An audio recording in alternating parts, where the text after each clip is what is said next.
Людей больше обычного. Не знающим могло показаться, что во Владикавказ вернулся большой футбол. Болельщики пришли поддержать Аланию в принципиальном матче против Ангушта. После поражения от Ротора красно-желтым нужно было реабилитироваться. Под мощную поддержку трибун барсы осадили ворота Ангушта. Однако первый тайм завершился нулевой ничьей.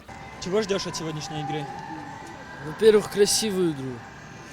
Во-вторых, чтобы поддержали Аланию. А в-третьих, победа.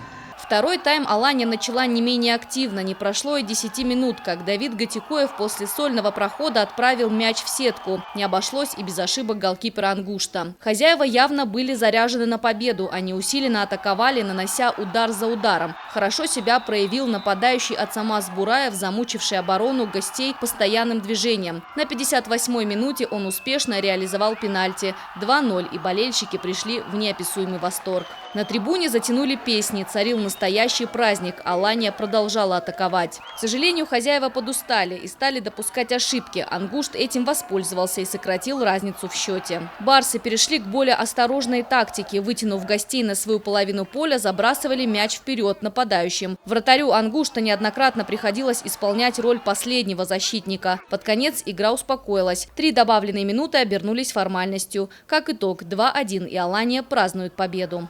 Игра получилась очень непростой. С Ингушами у нас практически всегда тяжелые матчи. Порадовало то, что в этом матче болельщики, футболисты и все были одним целым, и поэтому мы победили. После матча вокруг стадиона царил дух премьер-лиги. Впервые за долгое время болельщики покидали арену довольными. Они поздравляют друг друга и верят, что для Алании снова настанут светлые времена. Елена Черенкова, Феликс Макиев, Алан Гасанов, Осетия ТВ.